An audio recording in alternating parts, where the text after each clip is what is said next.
Good evening, members and officers of the Council, members of the press and public. I welcome you to this meeting of the Council.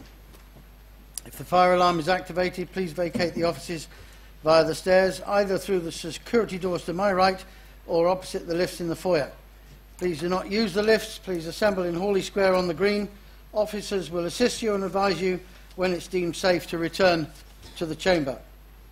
The proceedings of this meeting will be recorded and subsequently broadcast on the internet. I would advise that if filming takes place, anyone in attendance in the public areas may have their image captured, so I urge anyone filming proceedings to avoid filming members of the public, particularly if there are children present. Does anyone intend to film the proceedings this evening? Thank you very much. Any member of the public who objects to the possibility of being filmed may wish to take this opportunity to leave the meeting. Any filming or recording will not be permitted for any item of business where exempt or confidential information is considered, following the exclusion of press and public from the meeting. And would everyone present please ensure that their mobile phones are turned to silent and that they are not used to make or receive phone calls in the chamber whilst this meeting is in progress. Agenda item number 1 then, apologies for absence. We have apologies from Councillor Taylor-Smith and Councillor Taylor. Are there any other apologies? Councillor Dawson. Thank you very much. Agenda item number 2, the minutes of the previous meeting held on the 13th of October 2016. I move that the minutes of the meeting of Council held on the 13th of October 2016 be approved and signed as a correct record. Would the Vice Chairman second, please? Seconded. Do members agree? Thank you.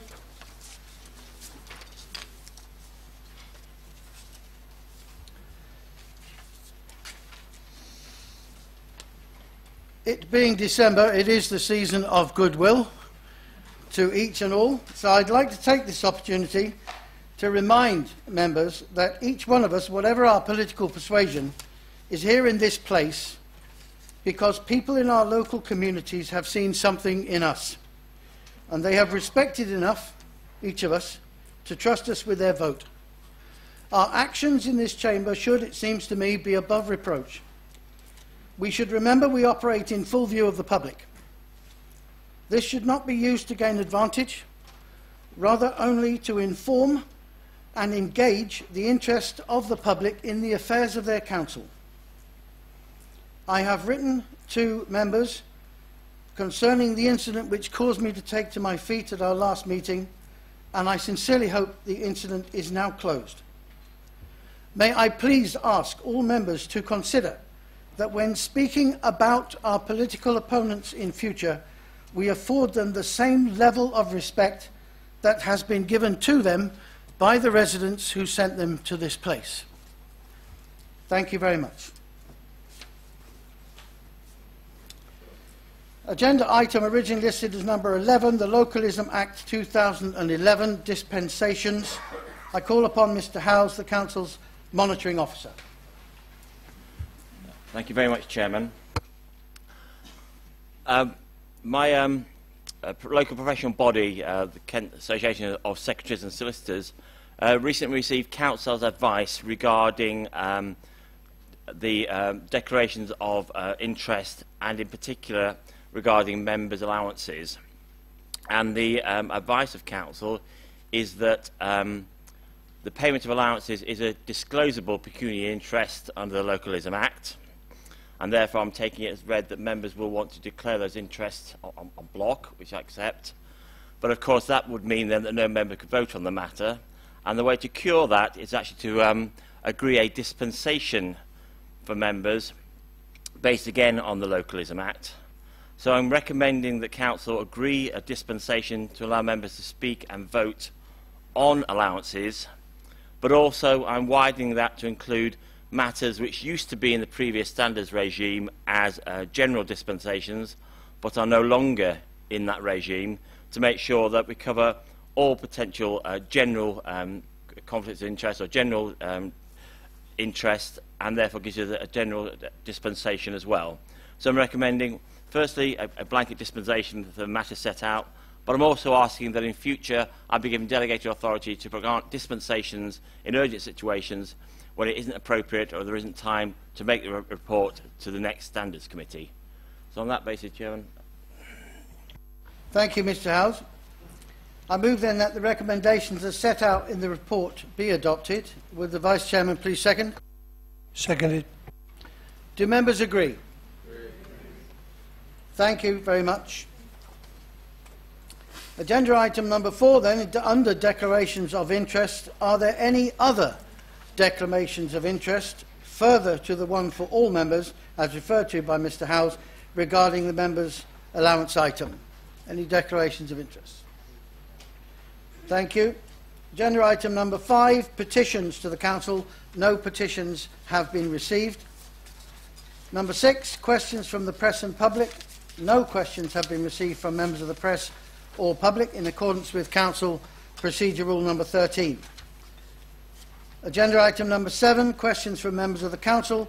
No questions have been received from members of the Council in accordance with Council Procedure Rule 14. Agenda item number 8, motions on notice. No motions on notice have been received in accordance with Council Procedure Rule 3. Agenda item number 9, the Leader's Report. I call upon the Leader to report on key issues that have arisen since the last meeting. Councillor Wells, please. Thank you, Mr. Chairman. As you state, the Leader's Report is about things that have happened to the Council since the last meeting, and probably the most obvious and public has been the fine on our guilty plea in court to a health and safety prosecution. You all know that the fine was for £250,000 alongside £18,000 in costs, and whilst that is hardly welcome, either financially or reputationally, it does at least absolutely quantify one of the financial risks this administration has been carrying for others' past mistakes. I must make it very clear at this juncture that this has no impact on the compensation claims to workers who may have suffered. That will be covered separately by our insurance company where negotiations are ongoing. I can now repeat the statement we issued on the day of the judgment, and that is that we as a Council have engaged fully with the Health and Safety Executive investigations and were prepared for the outcome on the day. We are sorry for the impact that this has had on those affected and would like to provide reassurance that the Council has undertaken an extensive review of policies and procedures to ensure that this will not happen again. We have fundamentally changed our health and safety processes, including extensive training and awareness campaigns for staff, as well as appointing a dedicated health and safety officer. With a number of new measures, with both tighter policies and procedures introduced, and working closely with the HSE, we are confident that we are doing all we can to mitigate further risk in these areas. From a budgetary perspective, we are now seeing some of the risks that we have been carrying crystallise. The bulk, if not all, live animal export claims are now settled. The House prosecution costs are now known.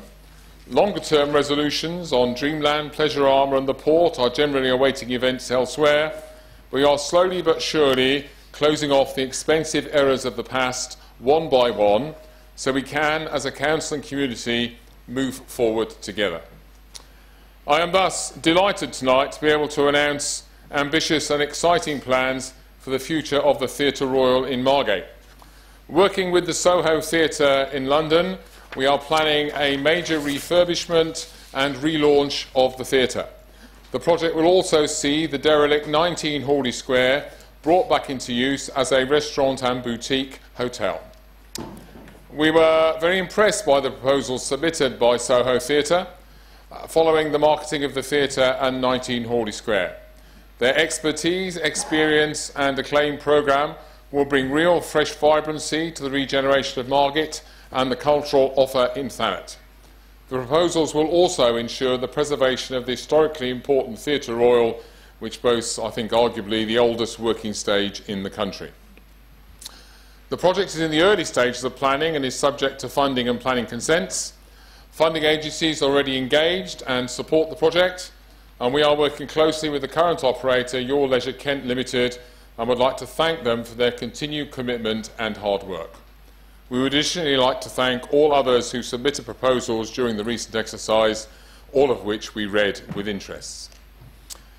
Soho Theatre is a charity and social enterprise with ambitious plans for growth beyond its current London base, including UK and international touring, a TV and digital arm, and further venues.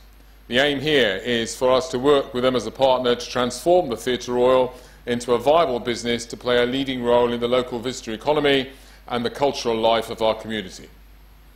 I am often accused of blaming all ills on past administrations, so I will say at this point that we inherited this plan from the previous Labour administration, the plan being to offload the theatre and 19 Hawley Square together, which I would confess privately I thought was probably a non-starter. I was wrong, and the combination appears to have landed a bigger operator than expected, and we can all look forward to further detail in due course. As ever, these stories continue to be reported with little thought for accuracy. In the week before the judgment, there was some extraordinary reporting of our open and honest budget reports on the risks we are carrying. I suppose my own particular favourites were the BBC wheeled-out SIPFA representative who explained our 6 billion reserves were too low and should be 20 billion in an ideal world, who then went on to say we only had 10% of what we needed. Only an accountant, I feel, could define 6/20ths as 10% of anything without irony. Indeed, the only other person who made the same error was also an accountant, a certain Mr McKinley, whose own accounting principles on election expenses seem pretty fictional. The second was, of course, ex-councillor Driver, who does his best to continue to haunt us, stating on Radio Kent we should raise council tax by at least 3%. The law, you will recall, allows us only 2% without a local referendum, the costs of which would outweigh the additional 1% that was going to be generated as income, even should we manage to win that referendum for a higher council tax bill. More oddity economics from the increasingly detached Green Party. It is interesting to note that both the Greens and Labour favour increased taxes, the Tories and Labour increased borrowing, and the Lib Dems seem wedded to another expensive national referendum on the EU. And they all say that UKIP are the party that's out of touch. I wonder. Post the very last autumn statement, the Chancellor seems to have missed the irony of a special sort of austerity policy which slashes council budgets by 40%, yet managed to triple the national debt over the same period. In passing, I really should welcome the election of Paul Nuttall as leader of UKIP, and his belief that from Manchester to Margate, Hartlepool to Liverpool and Thurrock to Carrick, UKIP can grow an electoral revolution across the length and breadth of our land. A revolution not focused, as are others, on the unrepresentative lives of London's elite, but as the true voice of a patriotic Britain. Following review from scrutiny, the draft local plan now moves to Cabinet on December the 8th, prior to 6 weeks public consultation commencing on or about 9th January 2017. Scrutiny recommended and Cabinet will accept a review of rejected housing sites, an understanding for the public consultation that further evidence can be accepted during the coming phases, and a clear indication for the consultation that a mixed-use delegation for the airport site does not exclude aviation use, but it does not guarantee aviation-only use.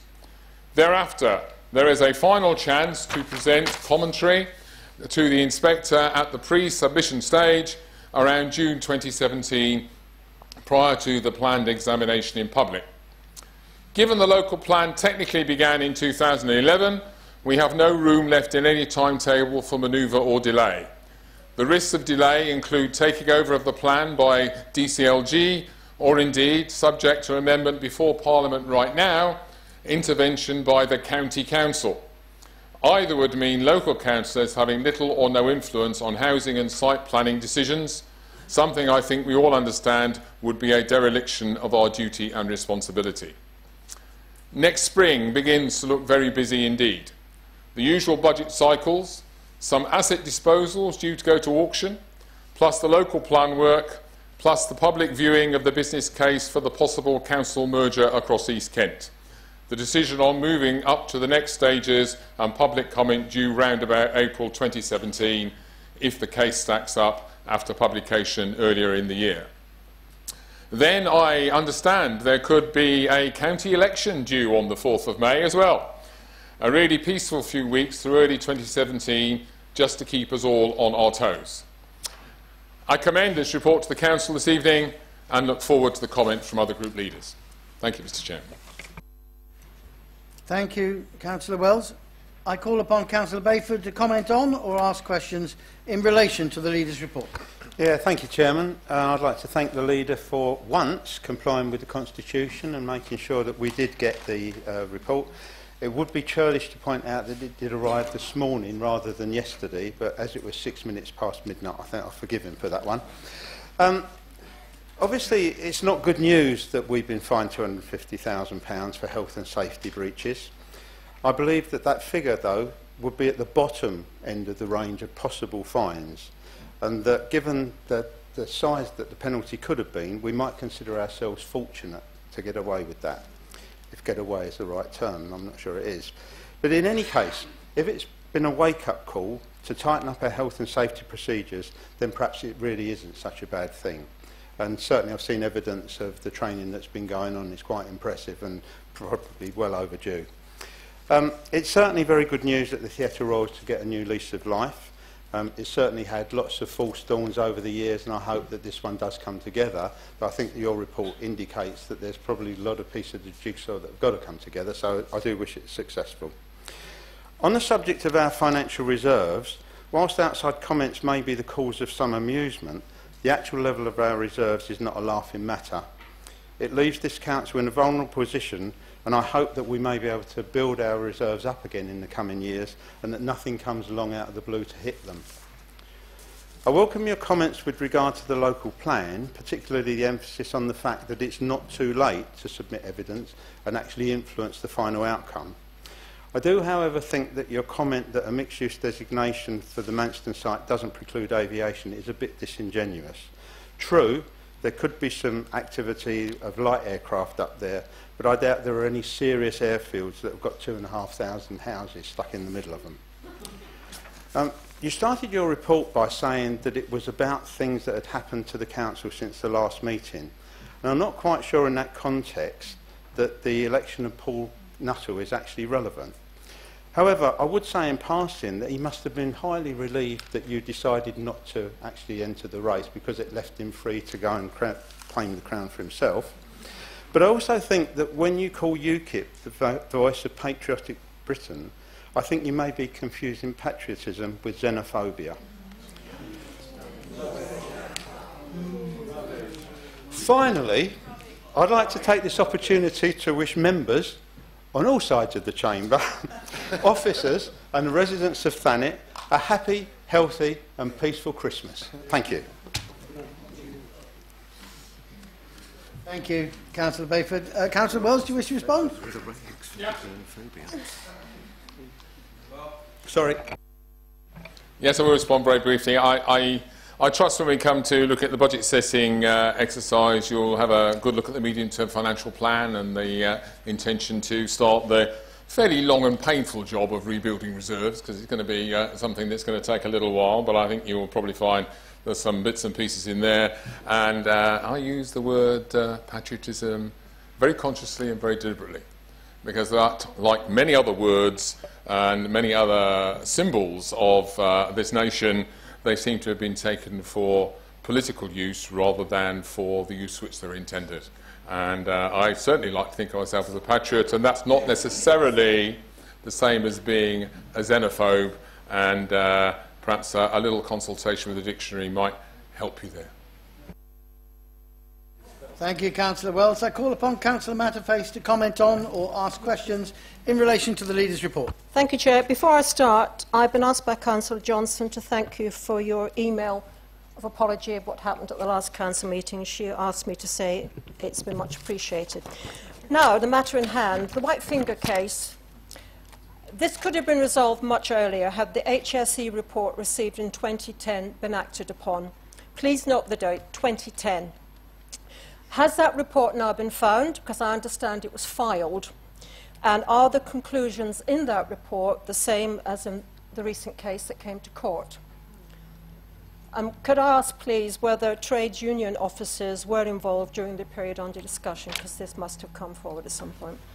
I trust the recent... Sorry, Councillor Matterface, I may have been thinking about something else, but you've lost me for a second. I'm not sure that I saw the connection to the leader's report we've just been given. It's not appropriate. Was the It's not appropriate at this point? Because the monitoring officer comment Mr. on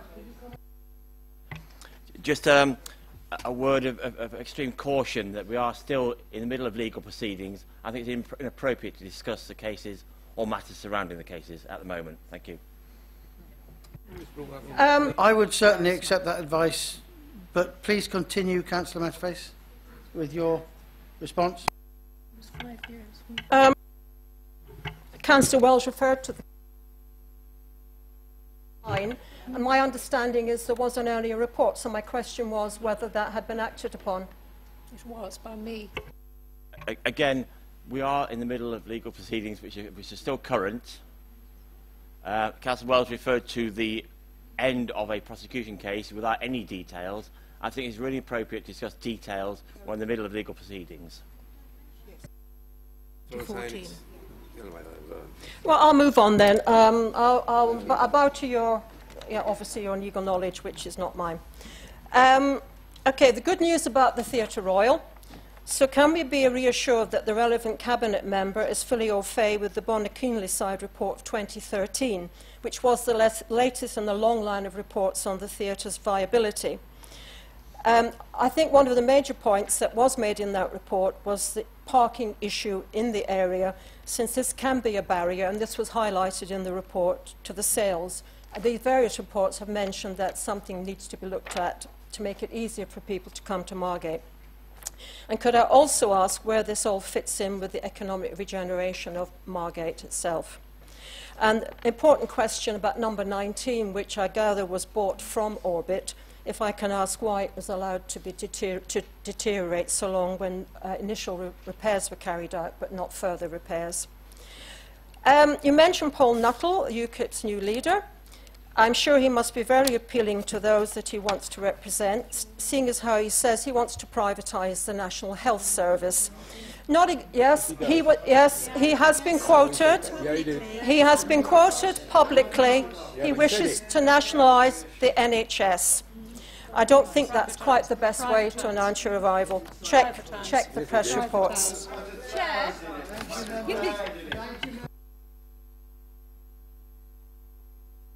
I should privatise. I do apologise. This is type, and I can't even read my own typing. Privatise the NHS. I do apologise. Nationalise it. Opposite. The local plan. Well, I did dip into the 6 volumes. Fortunately, it could be taken piece by piece. But I'd like to remind the leader that the delay, 2011, was largely due to a change in the government, which kept moving the goalposts when it came to the national planning policy framework. And I would hope that there be some kind of précis for the public who are being asked to consult, because if the overview and scrutiny panel had only a week to read it, there's an awful lot for the public to read, and they've only been given 6 weeks. I'm not looking forward to the next version coming out on the iPad, because it can be really difficult to find the relevant page. And finally, on the asset disposal, which you referred to very obliquely there, I have to ask why you are prepared to risk some viable businesses by selling them off. And I have to ask if there's any scope for further discussion on this, especially since I was reassured earlier in this year that they were safe for disposal. I feel the most compelling need in Thanet is job creation and not killing off viable businesses. And could I just mention very briefly at the end that December the 1st, which is today, I'm surprised you haven't mentioned it's the opening of the winter shelter tonight for the people who are sleeping rough. And to my knowledge, because I have done the training, at least 250 local people have signed up as volunteers, and I think we should commend that.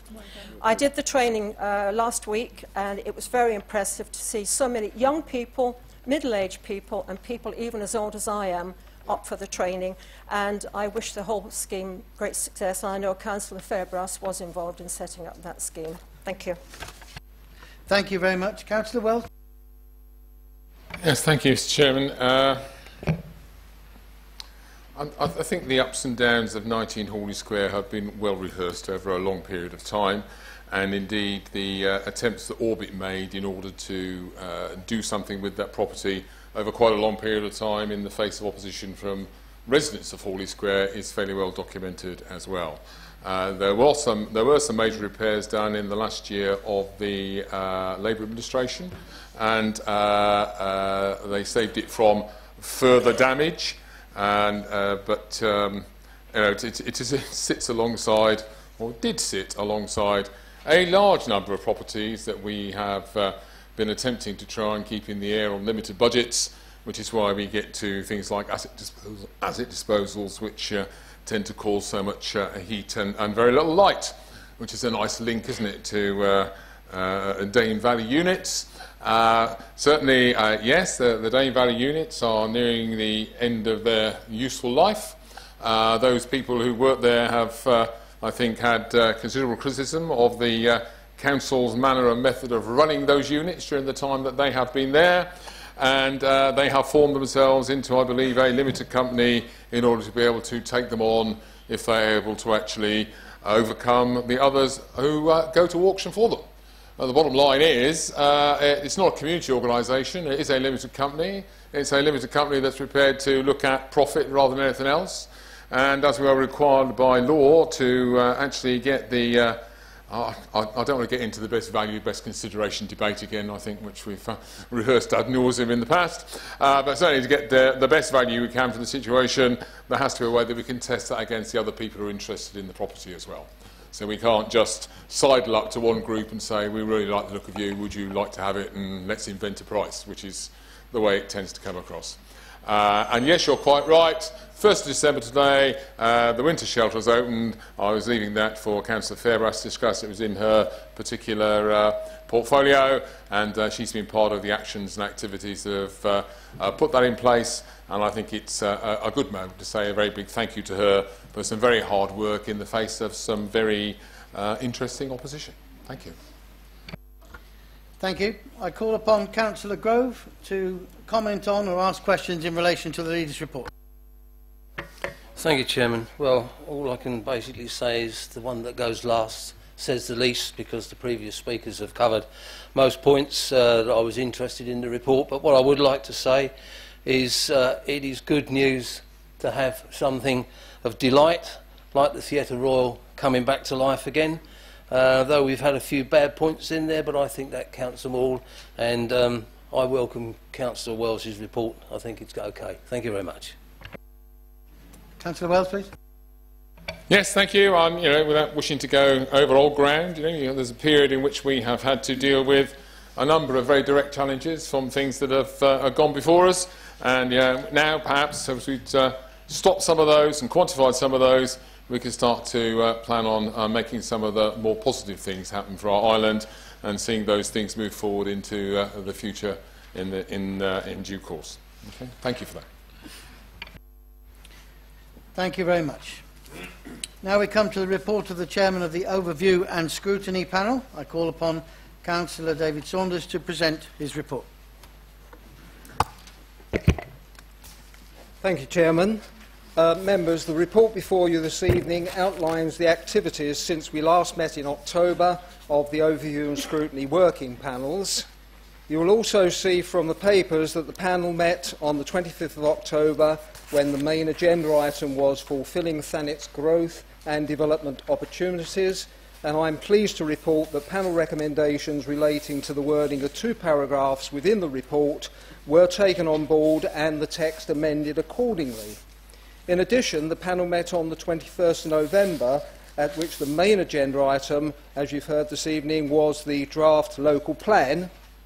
And in addition to public speaking, I was pleased to see 13 non-panel members at the meeting. Members are encouraged to attend the Overview and Scrutiny meetings, particularly when the agenda items include an important one of local interest. And in this connection, this is a date for your diaries, those who are interested. In this connection, I would confirm that our next meeting is on Tuesday, the 13th of December, and that meeting includes an agenda item on Dreamland, entitled Post-Implementation Review of Dreamland Phase 1 Lessons Learned. So a date for the diary, and I look forward to seeing members there in order that everyone's aware of what's going on or what has happened, and maybe that meeting will answer many of the questions that we find posted in the local press and social media. Members, I commend this report. Thank you. Thank you very much, Councillor Saunders. Do any members wish to comment on the report? Thank you again, Councillor Saunders. Next agenda item is Fees and Charges 2017-2018, and I would advise that in accordance with Council Procedure Rule 17.6, I will call for a recorded vote on the motion or any amendments and substantive motions. I call then, please, on Councillor Townend. Thank you, Chair. This report sets out the proposed fees and charges to be effective from the 1st of April 2017. This same report has been approved by Cabinet on the 17th of November and considered by the Overview and Scrutiny Panel on the 21st of November. Overview and Scrutiny Panel had no specific recommendations on the report. Although it is always difficult to put forward any increase in charges, these proposals are proportionate with the scale of the overall budget challenges and are mindful of alternatives which would involve cuts in services. Members are asked to approve the fees and charges set out in Annex 1. In so doing, it should be noted that certain of the charges listed do not result in income that contribute to the Council's general funds, as they are ring-fenced for specific purposes. I would point out one revision to the wording in the schedule of charges before you. On page 29, item 7B, Green Garden Waste Collection, there is now a single collection charge of £47.50 rather than a scaled charge spread throughout the year. I move the recommendations. Thank you very much, Councillor Townend. Is there a seconder, please? Yeah, I'll second that. Thank you, Councillor Brim. Any members wish to make comments? Councillor Gregory, please. Councillor Gregory, please. Thank you, Chairman. This might be considered to be a fairly minor issue, but it has the potential to cause problems for members of the Council. And what I'm referring to is, Chairman, is that there are now 14 new charges relating to the replacement of waste bins and sacks included in the fees and charges there. Obviously, there are many reasons why bins can be damaged or go missing, and this is not always the fault of the resident. As a chairman of a residents' association, I know we've had a number of problems in the past with large Paladin bins being damaged by council vehicles, for example. Those of us who were here when the bins and bags were originally distributed will remember the complaints and arguments that we had from residents that were initially received. And we were told at the last Cabinet meeting that a new policy covering the charging for bin replacement was being formulated.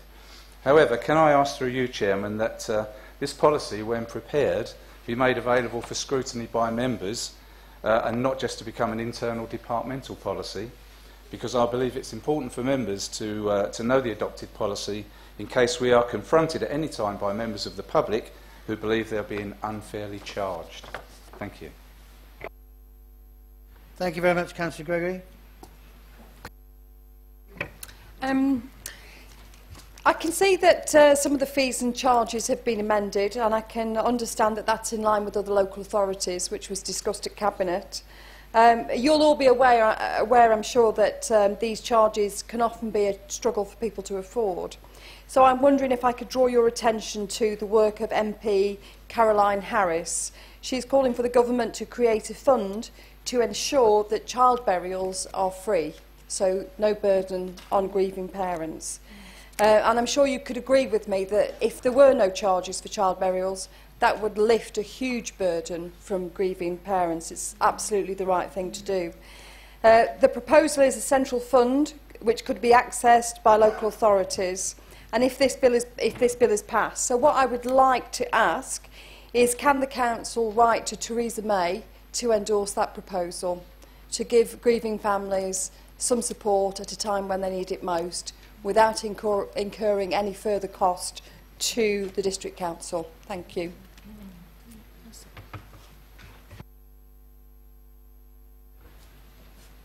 I am advised, Councillor Constantine, that would need to be an amendment. Can I propose it then as an amendment, please? Do we have a second, please? Thank you very much. Any further comments from members on the subject? Yeah, about this amendment, I mean. Comments about the amendment. It's very rare that I join in these discussions, but perhaps I could address one issue as someone who has actually been involved in the pastime of assisting families with burying babies and young children for some 25 years now. And it is my experience that very few child burials actually cost the families money. I'm not saying none do, but generally speaking, any infant born below the age of 24 weeks, there is no charge to the parents. Infants between 24 weeks and full term, there is no charge to the parents, and it's usually the local authority who picks up the bill. And where young children are concerned, it has been my experience that usually it's the funeral directors themselves who negotiate with the families, and I have found most funeral directors to be very compassionate when dealing with families.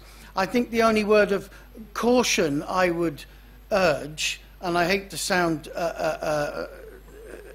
miserable about this, is that sometimes in times of extreme grief, some parents can expect extraordinarily elaborate services for young children, and I think we would need to be quite clear that what we would be asking for would be a compassionate and appropriate service for a child, rather than just a blanket agreement to pay for whatever might be required. I hope members won't mind me just sharing personal experience of 25 years in being involved with this issue. It is a key issue, very important to raise it. Councillor Larkins, is this on the amendment?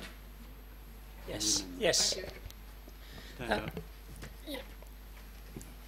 Good evening, everybody. I'd just like to say that years ago I worked in a funeral service, and the funeral director I worked for, he just used to charge for the disbursements, i.e. creme cemetery fees and the like. Not more than likely the ministry wouldn't charge. It just used to be done more or less for nothing. There are some people though who, you know, have got some money and they do actually want to spend out, and even so, then prices were kept down.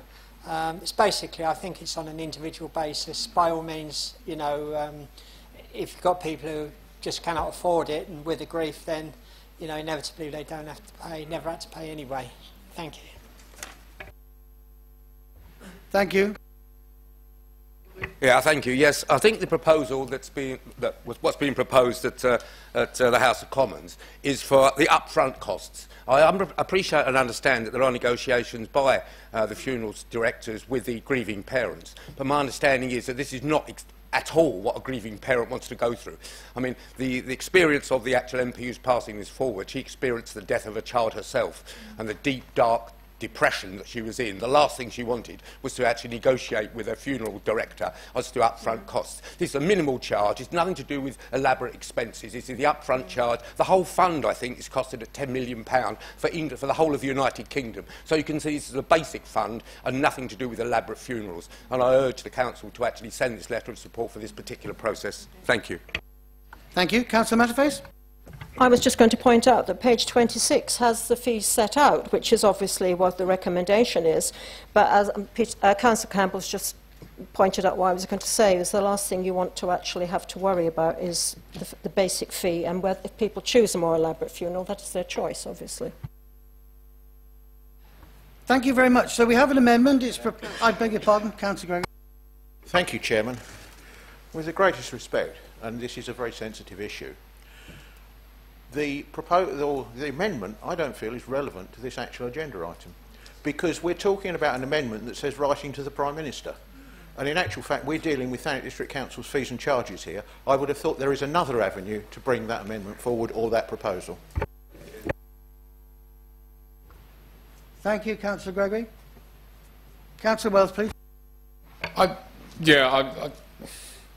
understand the reason for the proposal. I also understand the comment down here about whether or not this is a matter that relates to Thanet District Council's fees and charges. Now, I'm not clear what the timescale is for this particular parliamentary proposal, but I just wonder whether or not, if the timescale permits it, whether the answer is to actually bring that forward as a notice of motion that we could all approve at the very next council meeting, because I'm not sure that it does sit properly with the fees and charges report, even though the charges overlap with the issue as such. And if Councillor Constantine was to do that, I should very happily second such a notice of motion if she wanted to bring it to the next council meeting. Councillor Constantine. Thank you very much. I will do that. I'll bring it forward as a motion to the next council meeting. Thank you. Thank you very much. Councillor Shonk, I noted you'd requested to speak on the original proposal. Yes, I know that. Yes, please. You're next, sir. Okay. I was just sitting there listening. As it's Christmas, I try to be nice. Why, or can the officers explain in this booklet 19 to 40, is it such a small print? Is it possible? Is it? I'm talking, please, thank you. Could each sector have its own page and presented with its own spreadsheet? Events and attractions in Ramsgate and the economy of Ramsgate bring in £5.6 million.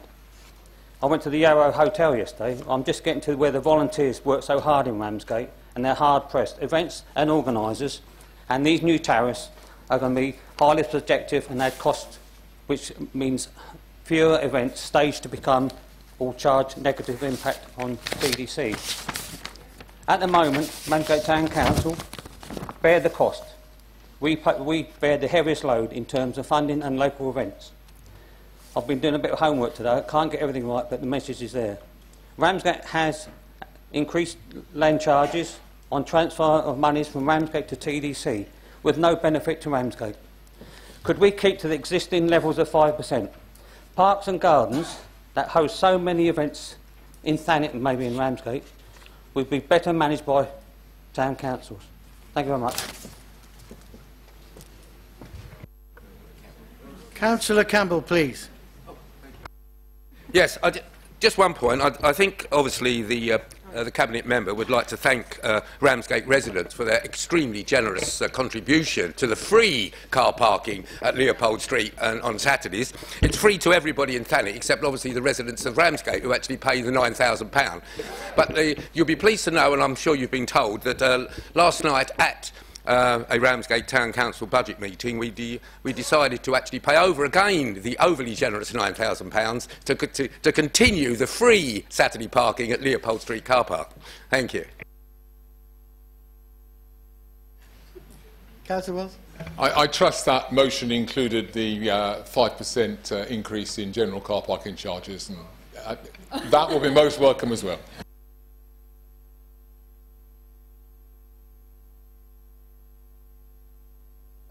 Members, I will now ask the monitoring officer to conduct the recorded vote on the fees and charges proposal.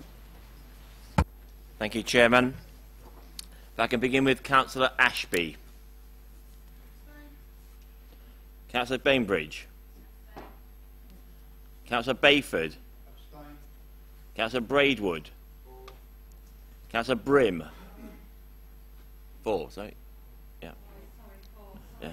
Councillor Buckley. Councillor Campbell. Councillor Glenn Coleman Cook. Councillor Keith Coleman Cook. Councillor Connor. Councillor Constantine. Councillor Crowe Brown. Councillor Curran. Councillor Day. Councillor Della. Councillor Dennis. Councillor Dexter. Councillor Dixon. Councillor Edwards.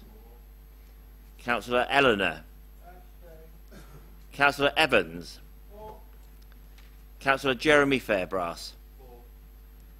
Councillor Lynn Fairbrass. Councillor Falcon. Councillor Fenner. Councillor Game.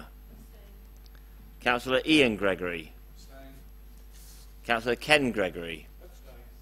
Councillor Grove. Councillor Hayton. Councillor Hillman. Councillor Howes. Councillor J. Jones. Councillor Johnston.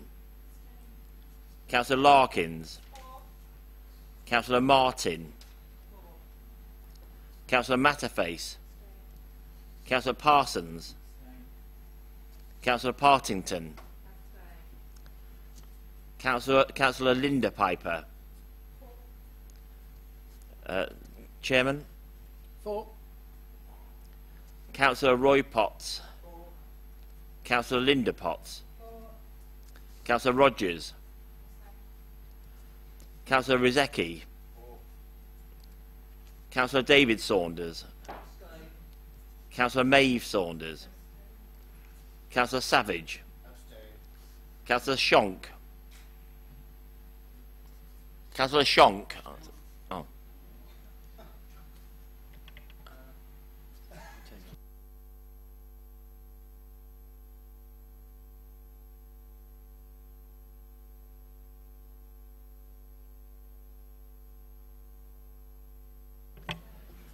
Councillor Stummer-Smirchsing. Councillor Tomlinson. Councillor Townend. Councillor Wells. Thank you. Thank you.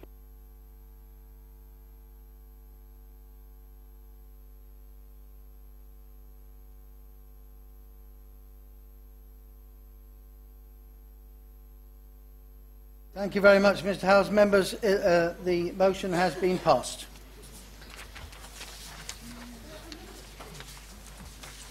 We have the numbers. 1 second.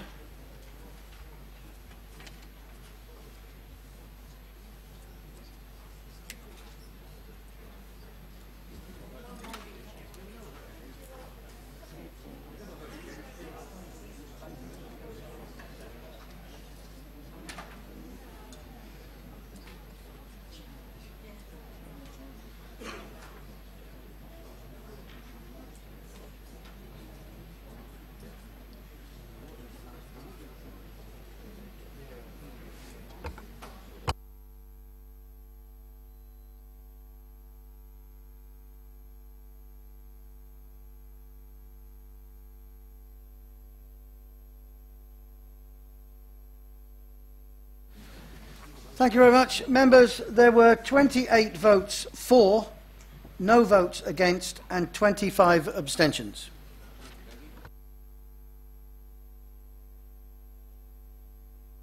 Agenda item number 13, the Council Tax Support Scheme. I call upon Councillor Townend. Thank you, Mr. Chairman. This report recommends a revised scheme to replace the time-expired scheme that originates from 2013. This same report has been approved by Cabinet on the 17th of November and considered by the Overview and Scrutiny Panel on the 21st of November. Overview and Scrutiny Panel had no specific recommendations on the report. Since 2013, the government funding identified to pay for the scheme has been systematically cut, leaving the scheme unaffordable. It is effectively being funded by all of us, and council services will be increasingly vulnerable if the funding gap continues to grow.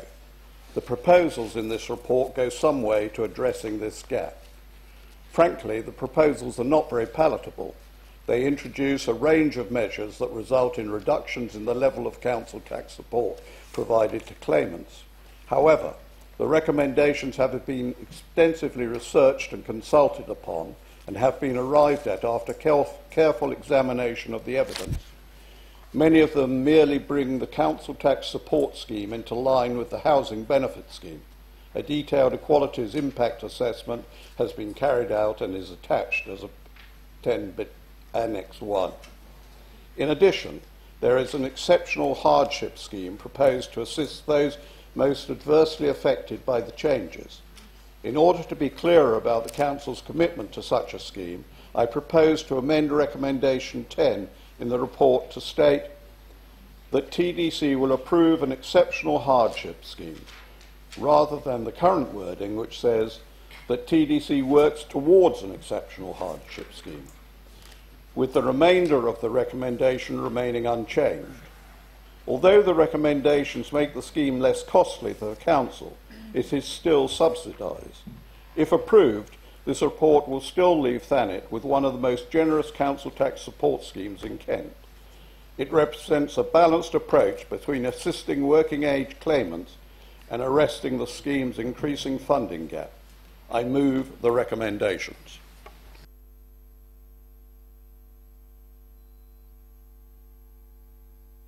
Thank you very much, Councillor Townend. Do we have a seconder, please? And second, to reserve the right, please, Mr. Chairman. Thank you, Councillor Wells.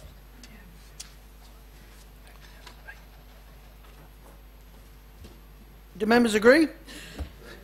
Councillor Constantine, please. Yes, I'd like to speak against this, actually. I'd like to outline the way in which this scheme forces already poor families into deeper poverty. You'll know, I'm sure, that this area has the lowest wages in the South East. I've talked about this before, with workers on average per annum earning £4,047 less per year. It's also got the lowest rates of labour market participation, which means people can't find work and can't find well-paid work. There's lots of part-time work and there's lots of zero-hour contracts. And if you add to this the high cost of housing as a proportion of wages, you can see this is a recipe for poverty.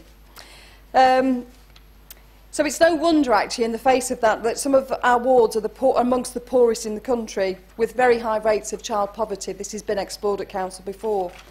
And I'm talking about the type of poverty that you can't easily climb out of. And I'm talking about the type of poverty that blights lives and blights them forever. And I think there's a lack of a local plan with a focus on economic regeneration. And I think this is sorely missing, because what we need in this area is jobs if we're going to really challenge this problem. And that challenge to child poverty is much needed. So I think to increase council tax from 5.5 to 10% will hit those very poor families even harder. It will have a really dire impact. And the lower threshold of savings will also have a poor impact as well. And I think it's absolutely scandalous to exclude families and to ignore families with 3 or more children. I think that's absolutely outrageous. And can I further add, in light of what Chris Wells has said today, that this policy flies in the face of the ideal that somehow UKIP, under their new leader Paul Nuttall, will be a responsive and non-London-centric force for good, because in this consultation 78% of people that responded were against any changes. So I think it needs to be noted that the consultation, which recommended the situation to stay the same, has been ignored, and I think it needs to be noted that this will force already poor families into greater poverty, and that isn't what we should be about. Thank you very much, Councillor Constantine.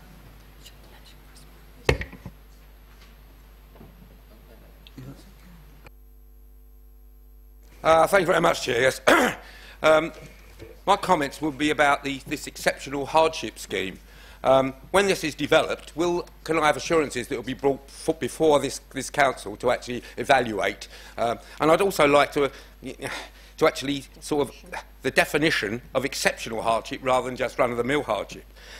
Also, I'd like to bring your attention to, on page 50, you've got number 12, which is limit the number of dependent children with a calculation only to 2, and you're going to include that. But you're not going to include number 14, which is to take child benefit and child maintenance into account. Now, my understanding is that you're not going to accept 14 because that impacts upon an increase in child poverty, which is against council policy. But of course, therefore, 12 will as well. So how do you justify not including 14, which you quite rightly have not included, but are including 12, which will also be against council policy, increasing child poverty in Thanet, which is the highest in the South East? Thank you. Thank you, Councillor Campbell. Can I come back to you then, Councillor Townley, please? Yes. How can we justify penalising the poorest people in the community? It's difficult. I have not lightly brought these proposals before Council because I am aware of the impact on claimants. The government funding for this scheme was inadequate even in 2013. Since then, it has been systematically cut each year. This means that all council taxpayers are heavily subsidising the scheme. There has been extensive consultation throughout the summer. All such schemes are being reviewed across all Kent districts. Many of the proposals are merely being introduced to bring the rules regarding council tax support into line with housing benefit. The scheme as proposed is still a subsidised scheme. A detailed equalities impact assessment has been carried out. An exceptional hardship scheme is being proposed. Thanet's scheme will remain one of the most generous in Kent.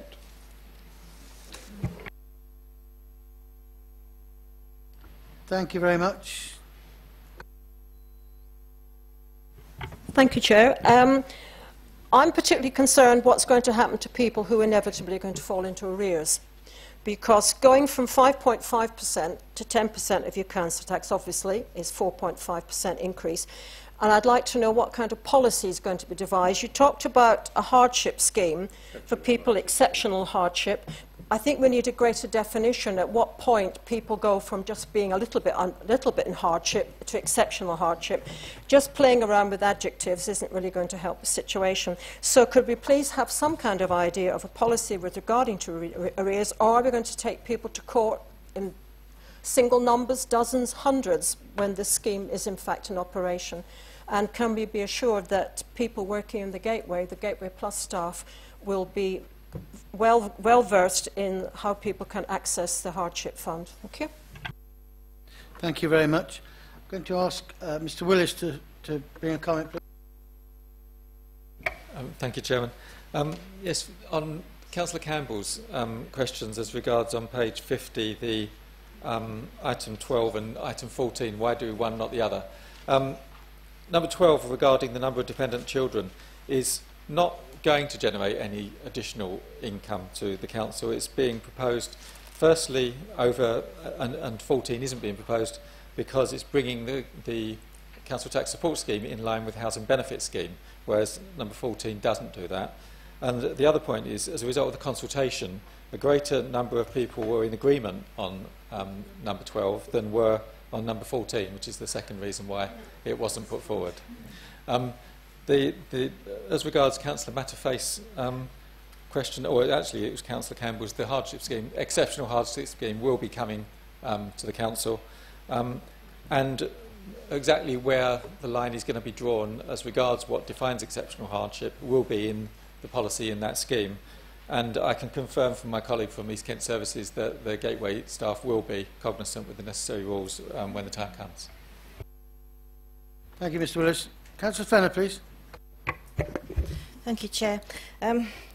As the Cabinet member at the time who introduced the council tax scheme in 2011, and very proud of that, I would just like to express my regret that this is being eroded in the manner that is being proposed, as it will actually increase the tax burden for people on low income.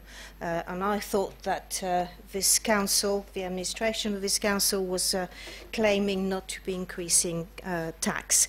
I was going to ask also about the fund, but this has been answered, so to speak. I will look forward to the actual details of the scheme and the manner in which the members will be involved in agreeing it.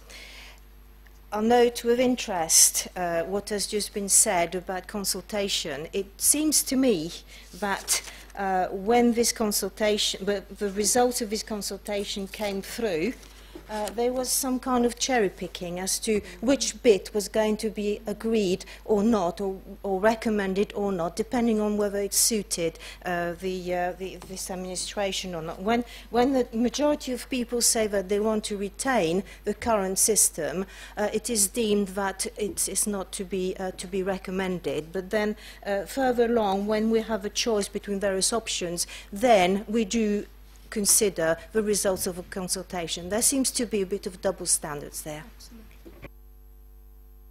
Thank you, Councillor Fenner. Councillor Wells now. Yeah, they're not. The trouble is, they're not double standards. They're 13 standards, because actually this is a scheme that has to be agreed across, in principle, across all 12 districts in Kent, with Kent County Council, who actually take the majority of the council tax from whatever goes on. And you know, one of the interesting things that we face up to is, I think, as Councillor Town said, there's no winners here. This is a miserable subject to discuss and a miserable sort of solution to try and deal with. But we have a world that's changed a little bit since 2011, even in terms of the amount of money that's been taken from local councils and the cap that's been put on their ability to raise it in terms of general council tax rises. I'm not aware that we ever said we're not doing council tax rises. Indeed, we inherited from your good selves a medium-term financial plan that improved the 1.99% increase without a referendum every year into the indeterminate future. So it's not like we have it all agreed on that. I am interested in the proposal that the comment a little while ago that suggests that it's disgraceful that the poorest in our society should be judged whether or not they've got £16,000 in the bank. I'm almost tempted to ask how many people in the room have got £16,000 swilling around in the bank, or whether that actually constitutes poverty. And I would have thought, you know, given the nature of the individuals who are likely to want to take advantage of this, even £6,000 in the bank is a bit of a pipe dream. So, you know, nobody's pretending this is easy. We're all caught between a rock and a hard place. We have to produce agreement and consultation with our district colleagues and with Kent County Council, as well as with our own consultations with our own residents. Dover approved the scheme last night. Canterbury is due to discuss this next week. And as we have shared services with Dover and Canterbury, the idea really quite straightforward is we should, as far as possible, stick in line with those two councils as well, as we all administer our benefits from a joint service within that context, and a shared service that has been very, very successful in terms of what it's done in terms of simplifying processes and doing things more cost effectively. So it's not with any great pleasure we propose this, it's not with any great joy or enjoyment. It is something in a sense that we have to do. And I think the comments about the hardship scheme are interesting. It's a little bit more than just chucking about adjectives. I think we're all fairly cynical about hardship schemes following the discretionary scheme relating to something that became known as the bedroom tax over recent years and what's gone on in the courts all around that. So we are going to try and get that right and make sure we have something that can actually deal with those cases where people are indeed most in need. Okay, so I commend, with a degree of reluctance, the Council Tax Support Scheme to you. I think in the circumstances we've done the best job that we are able to do with the agreement of our colleagues from across the rest of Kent, and hope that you feel you can now support it. Thank you very much, Councillor Wells. Do members agree? Can't quite hear that. Better have a show of hands, please. Could I have a show of hands, please? Agree? Those in favour?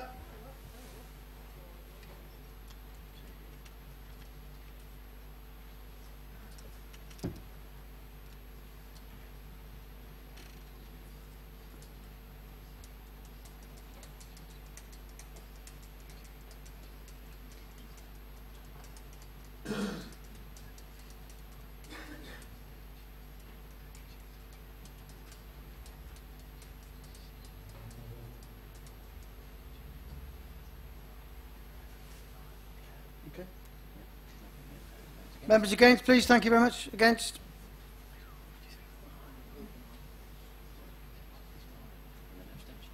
Are there any abstentions, please? Thank you very much.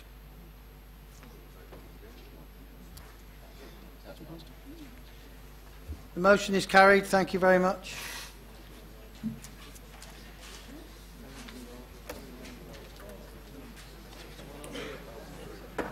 Agenda item number 14, the LED lighting in Mill Lane car park. I call please upon Councillor Suzanne Brim. Thank you, Mr Chairman.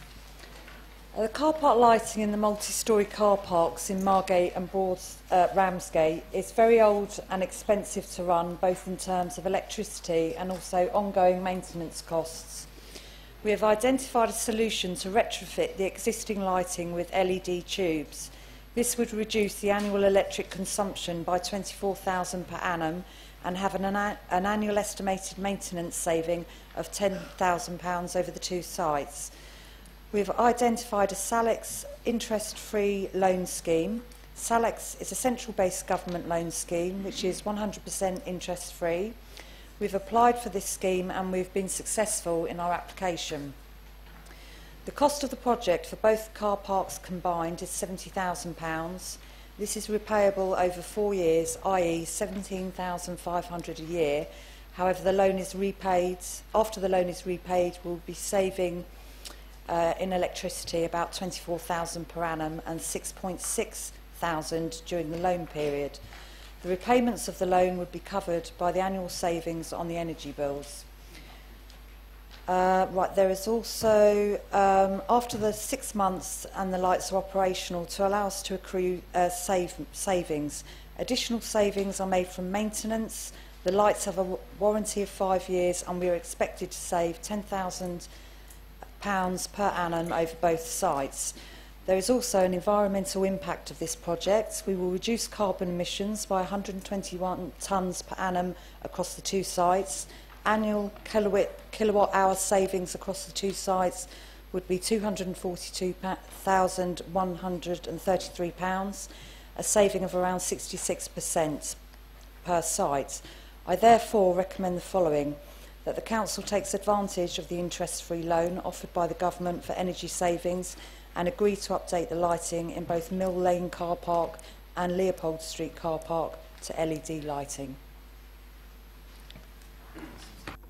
Thank you. Councillor Johnson. Thank you. I'd like to second that proposal and thank you, Councillor Brim. I'd particularly like to thank Robin Chantrell-Smith for all the work that he does, not just on this but on other projects. It is in my ward, the Mill Lane one, and I'm sure in the long term it is the right thing to do and I fully support it, so I'm happy to second. Thank you.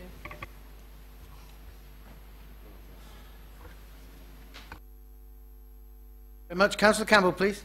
Thank you very much, Chair. Yeah, probably just an oversight, but I just wondered why the agenda item is actually only mentions Mill Lane car park. I mean, the actual proposal is to actually upgrade both systems simultaneously, is it? I mean, Ramsgate, obviously I mentioned before, are actually paying monies to TDC for their free car parking. Obviously that should be done first, as we are... Yeah. Anyway, hopefully it's just an oversight, and I'm sure that the proposal is most welcome, and we will be supporting it, as long as it includes both car parks. Thank you. Councillor Day, please. Yeah, I'm not quite happy that the figures add up for the savings that are shown here. They're talking about LED tubes being replaced with tubes, and the problem with those is the 5-year guarantee for the lights or the tubes. I've had problems with these tubes in the past vibrating out in the car park. That could be a big issue. There may be an issue, as we're looking at the car park over a longer term, of changing for completely new bulbs of LEDs and light fittings, because there may be problems future-proofing the retrofitted tubes to the light fittings that we're putting in the car parks. We may make a saving overall, but there may be a greater saving to be made in the longer term with new LED lights fittings. Thank you very much. Councillor Ken Gregory, please. Thank you, Chairman. Well, I'd like to thank the officers for this report, actually, because it's forward-thinking and it shows that we do have quality officers in this council who are doing the business. But I'm a bit disappointed about all this CO2 saving. I was at a place today, Thanet Earth, where in actual fact they have to inject CO2 into the buildings to make the plants grow better. So the more CO2 we save, presumably the less our trees will flourish.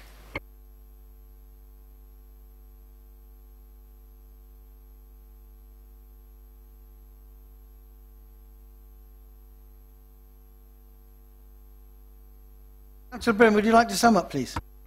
Yes, it's an initial saving that we're taking, and most LED lamps, not bulbs, do come with really good guarantees that you can return, and I don't know whether they are actually come with some kind of protection, aren't the lights anyway, don't they? Sealed units, so yeah, so well, the LED ones that I buy from City Electrics have got 15 years warranty on them, and I've had them for 10 years and they've not gone yet. And I realise that, but the thing is we can replace them if they go outside of their guarantee, and this is to make initial savings, but hopefully in the future we will be looking to making upgrades, but initially this is where we are.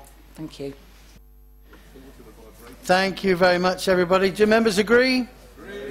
Thank you very much. Next agenda item is the Members' Allowances Scheme 2017-2018. I move that the recommendation as set out in the report be adopted.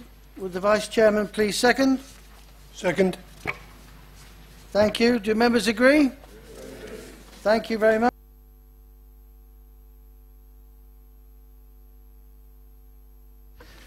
Agenda item, the next one is representation on outside bodies. I call upon the leader.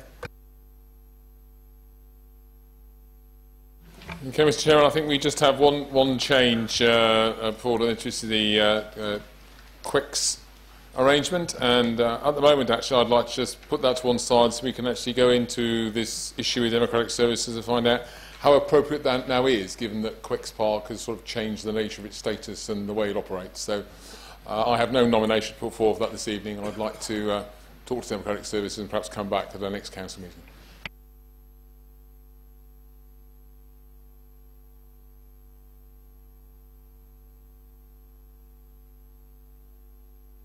Second. Thank you very much. Do members agree? Agenda item next then is the constitution of committees, political balance, appointments to committees, panels and boards. Would members please refer to supplementary agenda number 1? And I call upon the leader to make a proposal in respect of the options outlined in that report. I think I'd like to propose option 1, Mr. Chairman. Thank you. Proposed and seconded. Any member wish to propose an alternative option? Do members agree with option 1? Thank you very much.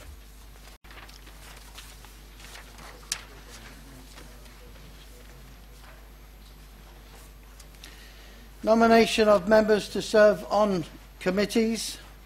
Group leaders can take this opportunity now to advise of their nomination. So first of all, I call upon the leader.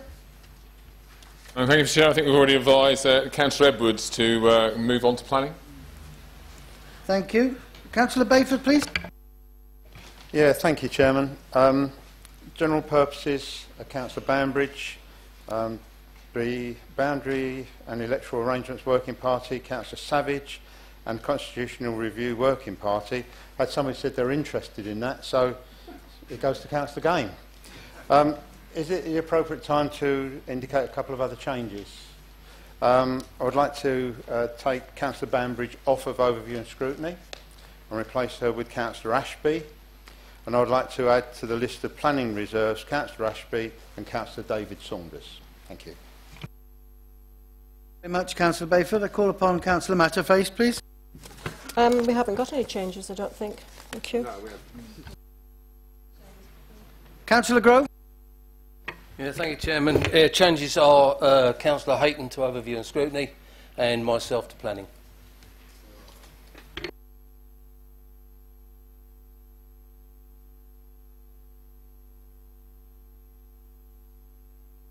I beg your pardon. We now need to elect a chairman to the Planning Committee.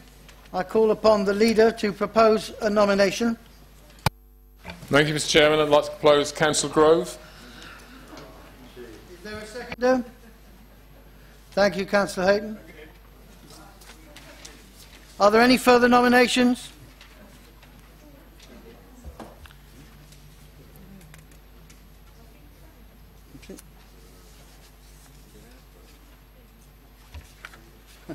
Gentleman's nicked my last page.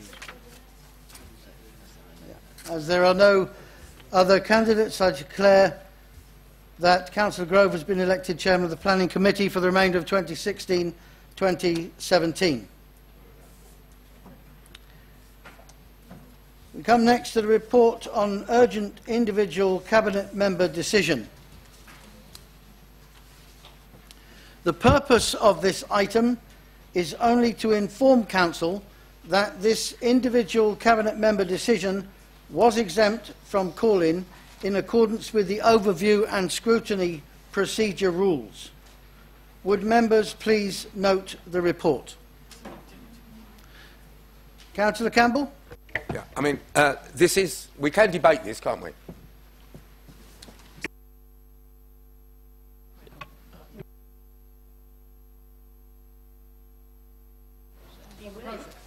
On the where?